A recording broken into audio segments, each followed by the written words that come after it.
And welcome back to the sweet sounds of my voice. I'm your host, Sensei Pong. Oh, no, hold on. Well, yeah, no, I am Sensei Pong. But, welcome back to another installment of Asagao Academy, Normal Boots Club with the Satchbag route. So what happened last time, just to catch you up? What did happen? Oh, yes, we got publicly humiliated, kind of. Mai and I, that kind of rhymes, Mai and I. But anywho, yeah, that was kind of a sad scene, and I'm really quite interested to see what happens next.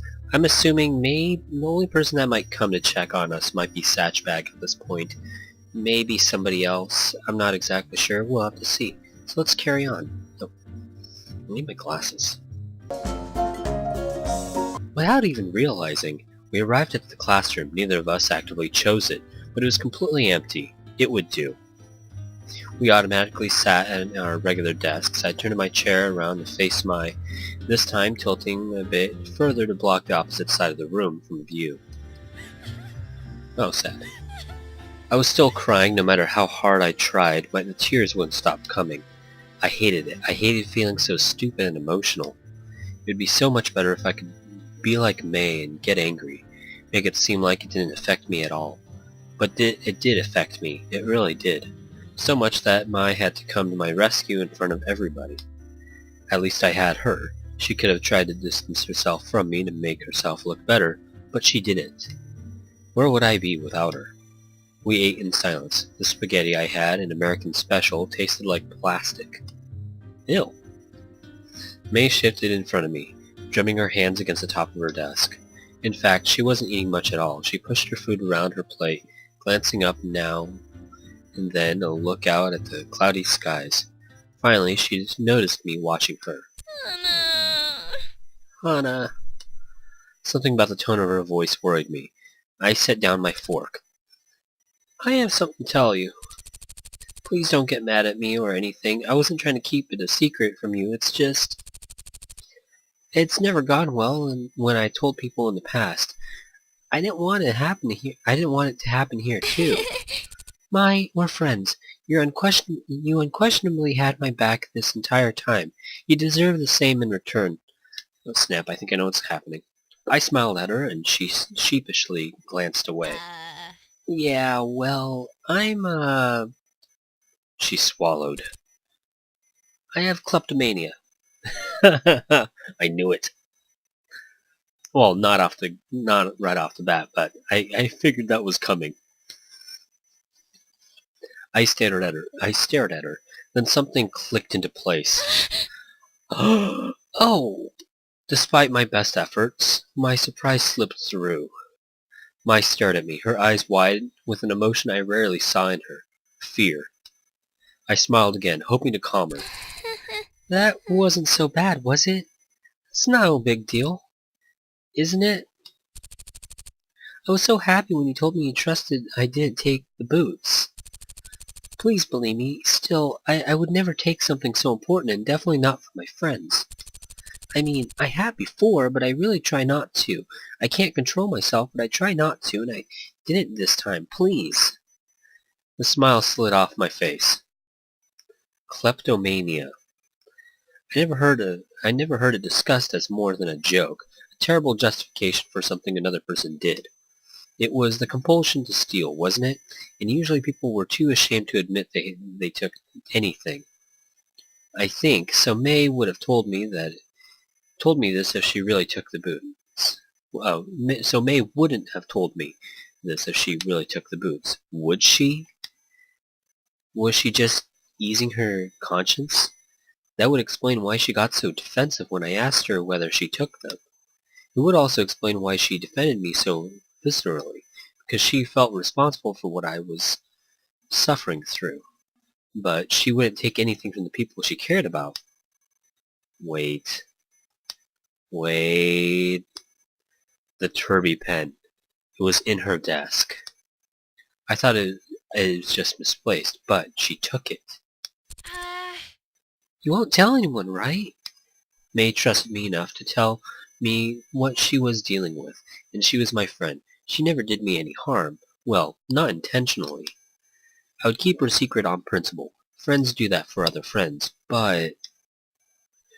But what if she really did take the boots? What if this was her way of asking for help? Even if she didn't, shouldn't Satch at least know about this? He was investigating the situation out of the kindness of his heart. He could use all the help he could get. Wouldn't he need to know this? Hmm. Tricky. Either my choices are I'll keep your secret, or I'll have to tell them. Oh, golly, now I'm regretting not using a walkthrough on this, because this is a tough choice right here. I'm thinking this through in my head. Let's play the thinky music. The think cap music. Alright, so with Satchbag, okay, so all the normal boots guys and all the hidden block guys as characters in the game are the characteristics that people like about them, the characteristics that stand out in their videos and in their material and how they portray themselves are kind of accentuated. The things that people like about it. Like, you know, it's kind of obvious, you know, because not all the hidden block guys are completely insane, but, you know, the things that people like about them are there and accentuated. So the things that people like about Satchbag is that he's a nice guy, and I'm assuming he really is a nice guy in real life, but a nice guy, honest, likes, you know, respects honesty, kindness, and maintaining friendships and intellectual blah blah blah.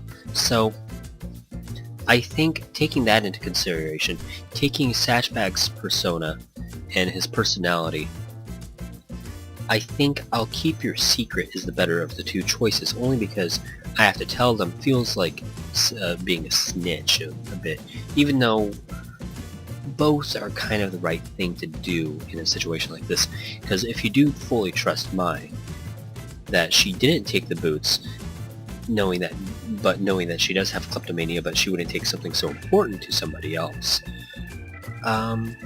you would keep the secret. Unless you absolutely don't trust her, then you'd have to tell them. So I'm going to try to maintain friendship overall, because a wise man once told me, friendship is magic. So, let's carry on. No, Maya was my friend. If she wanted to tell Satch, that was her business, not mine. Exactly. I won't tell anyone unless you want me to. Hana. Thank you. Oh. Mai hurled herself around her desk and into my arms. Whoa, no problem. Oh, wait. Turn off the think cap music. No, really, thank you. I know things look bad now, but we're on each other's side. As long as we can rely on each other, nothing else matters. Yeah. You're right. As the clock neared the end of lunch, Mai stood up and took my tray. I'll take these back. Oh, thank you. No problem. She left, her footsteps a calmly measured march. She seemed to be feeling better. Maybe everything would work out. I hoped so. Bum, bum, bum! One by one, the students filtered into the classroom. I kept my eyes on the desk, running across the grooves in the worn wood. What would it feel like to run my hands across it? I wanted to find out. I was too afraid to move. Hana! I flinched at the sound of my name on another student's lips. The heat of several pairs of eyes lay thick on my face like a ray of sunlight. I didn't want to look at them. I couldn't look at them.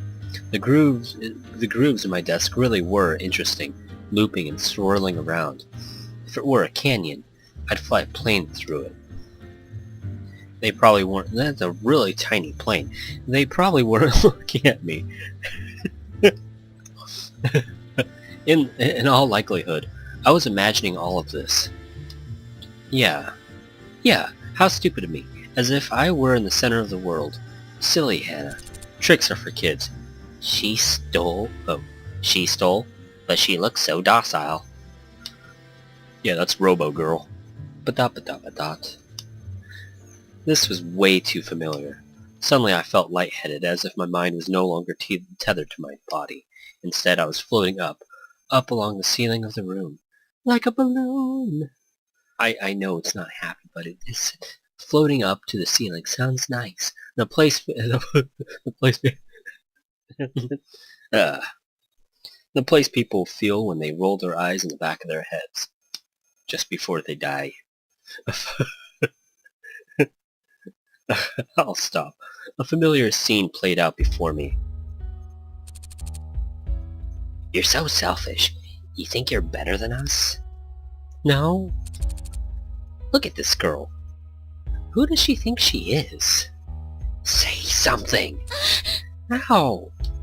I was cowering on the floor beside my desk. It was after school. I had come into my classroom to get a textbook I'd forgotten and run into three girls. Three girls who used to be my friends. You copied off my test, didn't you? No. No, I didn't. Why would I? How did you get to be the top of the class then? Oh, yeah, exactly. That makes no sense. Because if they copied off your paper, it would be the same exact grade. Logical fallacy right there. It wouldn't be better. And how'd you manage to catch Nami's boyfriend, eh? You've been sleeping around, haven't you? No, I haven't. You guys know I wouldn't do that. Liar. No wonder, too. Her mother wasn't around to teach her proper manners. Ha! I bet her mom taught her how to sleep around. Haven't you seen her father? Ah! Communists! I was standing, the book I threw lay on the opposite side of the classroom, Nabby having ducked to avoid it. For an instant they looked up at me in fear, then Melissa started laughing. This is a terrible flashback. Ha ha ha ha! Oh wow, you're right. A bastard child from a bastard family. She'll never amount to much. I feel so threatened now. I think I'll tell the principal what happened. No, wait, I'm sorry. Please don't. You don't mind cleaning up for us then? We couldn't clean a classroom because of another student attacked us. We're all such good friends. Why would we lie about this? I moved to the utility closet at the back of the room and grabbed a broom. That's a girl. Guess she learned something from her mother after all. Those girls are Buffett. And yes. Assume what I said. Hannah, are you okay? You're shaking. I opened my mouth to respond, only for the teeth to start chattering. Class? No. Okay, class. Today we're going to... I raised my hand. Hannah, what is it? Bathroom. Emergency, please. Alright, but be quick about it. I headed for the door, feeling as though I was moving through ether. The three familiar green jackets didn't move a muscle as I shut it behind me. The hallway passed before me in a blur. All I could hear was the sound of my own breathing and the blood pounding in my head. I reached the restroom. A quick glance told me it was empty, all the doors open. I picked one and rushed in, slamming the door and closing the lid of the toilet. Then I sat, pulling my knees up to my chest. I hate this. Deep breaths, Hannah, deep breaths. Calm down, you're in a bathroom, you're at Asagao. Look, your uniform's different, the door's locked, and no one's gonna crawl under it like last time. You're safe, calm down, deep breaths. As I breathed, my eyes wandered across the sterile gray tile. I'm not laughing at the situation. This is a horrible situation and incredibly sad, but for some reason when I was thinking, like, my mind, like, goes, like, I don't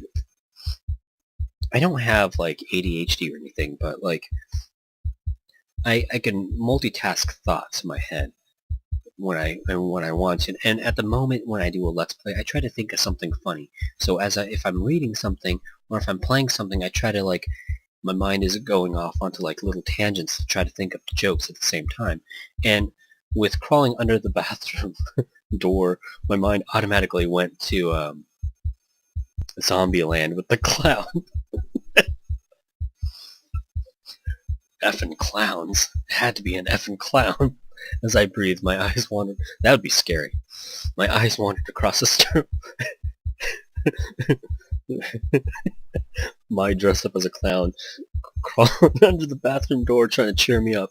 As I breathed, my eyes wandered across the sterile gray tile and thick metal walls separating the stalls.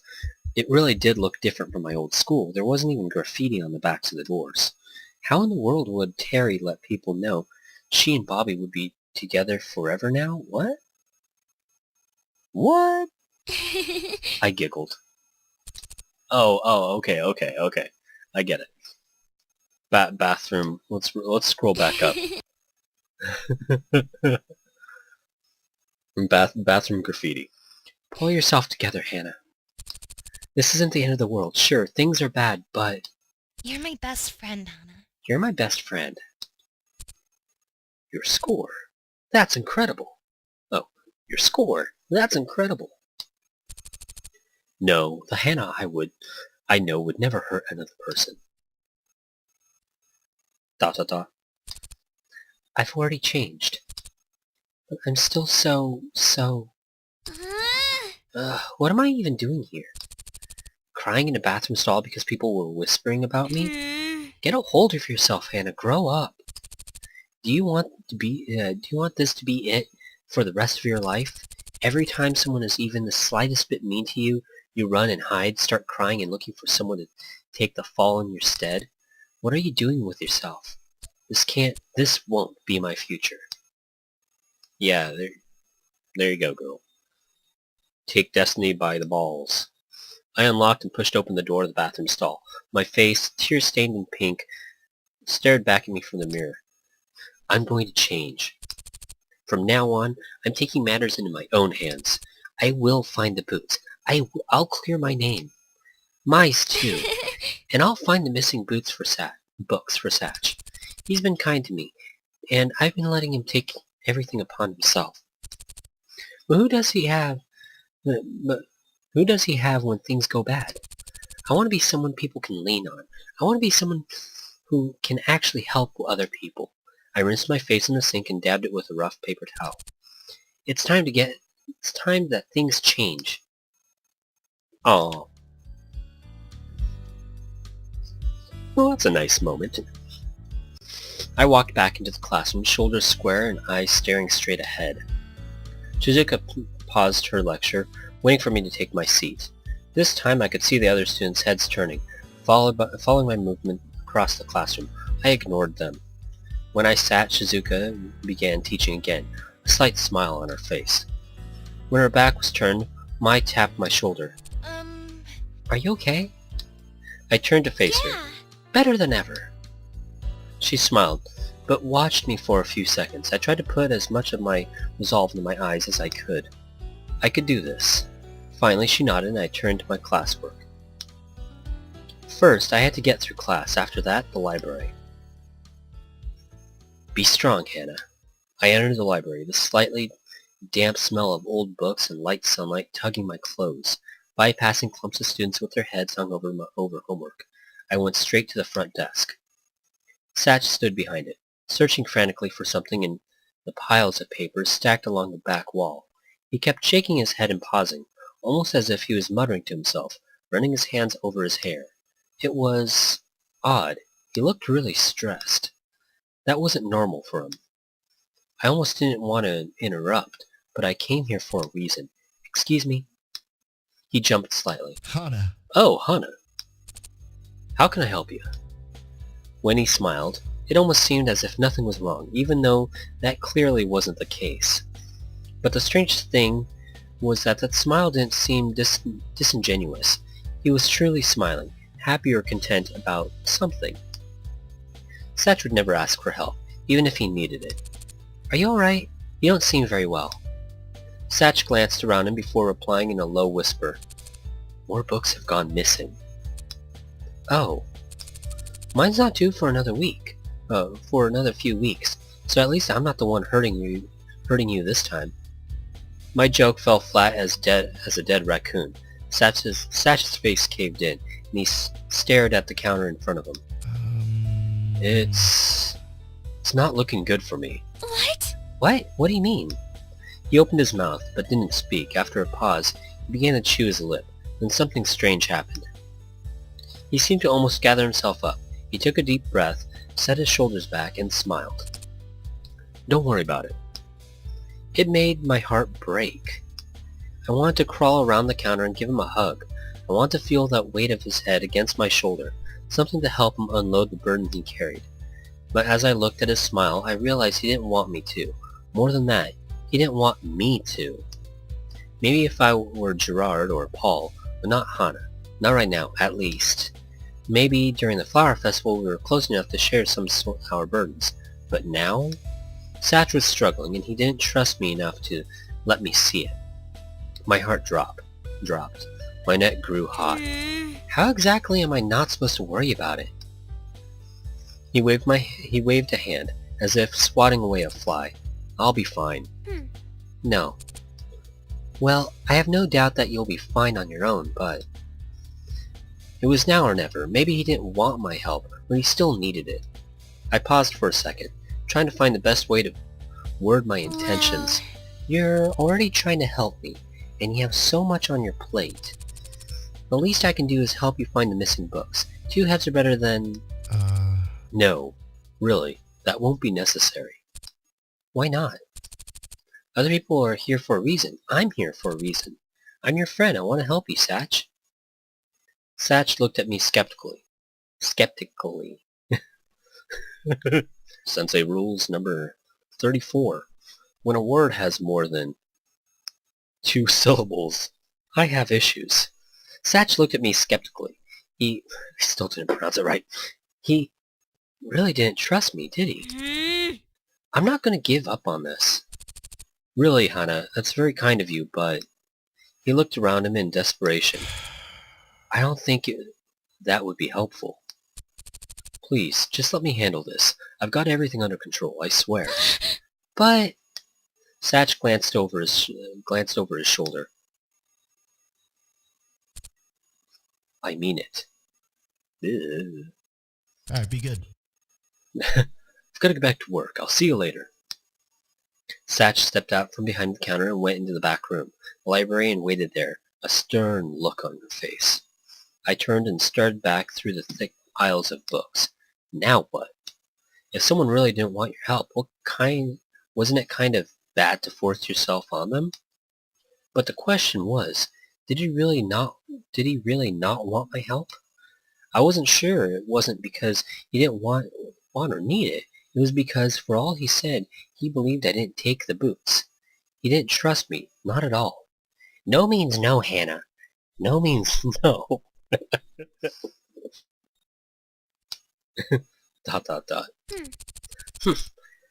As if telling me not to help is going to do anything. He's got another thing coming if that's what he thinks. Sometimes people just don't know what's best for them. Of course, I was assuming I knew better than he did about what he wanted. But I had to do something. I wasn't just going to sit around and wait while he was in trouble. It's not looking good for me. Whatever that meant, I wanted to make sure it didn't start looking any worse. And there! And there what? So, what are we going to do about Satch? Because with that, I think this is a good point to cut off and wait until next time to see what happens here on Pong Plays Asagao Academy. There are some good dramatic points in this one. Some nice heartbreakers, and I ruined the moment. And until next time, Sensei Pong signing out. Like and subscribe.